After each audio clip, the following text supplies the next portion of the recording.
Assalamualaikum warahmatullahi wabarakatuh. Perkenalkan, nama saya Daratul Latifah dari kelas 11 Ater B. Mapel kali ini yakni mapel sejarah.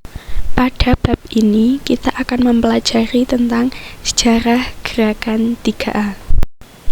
Gerakan 3A adalah sebuah gerakan yang dilakukan Jepang untuk menanamkan semangat juang bangsa Indonesia dalam membela Jepang. Jepang menunjuk Pak Syamsuddin sebagai pemimpin gerakan tersebut. Jepang melakukan propaganda dengan gerakan 3A tersebut. Selain untuk mengambil hati bangsa Indonesia, Jepang juga membutuhkan propaganda tersebut dalam rangka untuk mencari dukungan kepada bangsa Indonesia dalam melawan sekutu di Perang Dunia II. Gerakan 3A digaungkan pada 29 April 1942. Pada hari itu bertepatan dengan Hari Nasional Jepang. Pembentukan gerakan 3A digagas oleh Kepala Departemen Propaganda Jepang, yaitu Hitoshi Shimizu. Dialah yang kemudian menggandeng Mr. Syamsuddin. Pada bab selanjutnya, kita akan mempelajari tentang isi dari gerakan 3A. Isi yang pertama yakni Nippon Pemimpin Asia, yang kedua Nippon Pelindung Asia, dan yang ketiga ada Nippon Cahaya Asia. Arti semboyan 3A. Yang pertama, Nippon Pemimpin Asia memiliki arti Jepang sebagai pemimpin gerakan untuk mengusir bangsa barat dari Asia. Yang kedua, Nippon Pelindung Asia, yang berarti Jepang menempatkan diri sebagai pelindung Asia termasuk Indonesia dari belenggu penjajahan barat. Yang ketiga yakni Nippon Cahaya Asia, yang memiliki arti Jepang menempatkan diri sebagai pengharapan baru bagi Indonesia. Selanjutnya kita akan mengetahui siapa saja tokoh-tokoh dari gerakan 3A.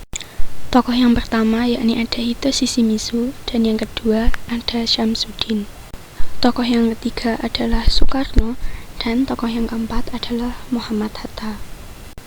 Untuk tokoh yang kelima ini yakni ada Ki Hajar Dewantara, dan tokoh yang terakhir adalah Kiai Haji Mas Mansur. Selanjutnya kita akan mempelajari tentang tujuan dari gerakan 3A. Tujuan yang pertama yakni menarik simpati rakyat dan tokoh-tokoh politik Indonesia. Yang kedua, mencari dukungan Indonesia dalam Perang Pasifik. Yang ketiga, memperkuat propaganda Jepang di Indonesia. Tujuan yang keempat yakni memberikan jaminan keamanan bagi bangsa Indonesia. Dan tujuan yang terakhir adalah memberikan tempat bagi pemimpin Indonesia di dalam pemerintahan. Bab terakhir yang akan kita bahas dalam materi ini adalah akhir dari gerakan 3A. Propaganda Jepang terhadap gerakan 3A rupanya tidak membuat bangsa Indonesia menaruh hormat dan tunduk dengan apa yang diminta oleh Jepang. Bangsa Indonesia tetap tidak suka dengan apa yang dilakukan oleh Jepang. Bisa jadi karena bangsa Indonesia sudah lelah terjun di medan peperangan dan berseteru dengan negara lain. Tujuan gerakan 3A dikatakan hanya berorientasi kepada Jepang dan tidak mengutamakan kepentingan bangsa Indonesia. Muhammad Hatta mengatakan bahwa gerakan 3A tidak disukai oleh bangsa Indonesia karena gerakan tersebut lebih disebut sebagai menggolong ketimbang menolong. Gerakan 3A kemudian berakhir pada 1943 setelah mendapatkan protes keras dari rakyat Indonesia dan pemimpin Indonesia. Sekian video dari saya, semoga bermanfaat. Wassalamualaikum warahmatullahi wabarakatuh.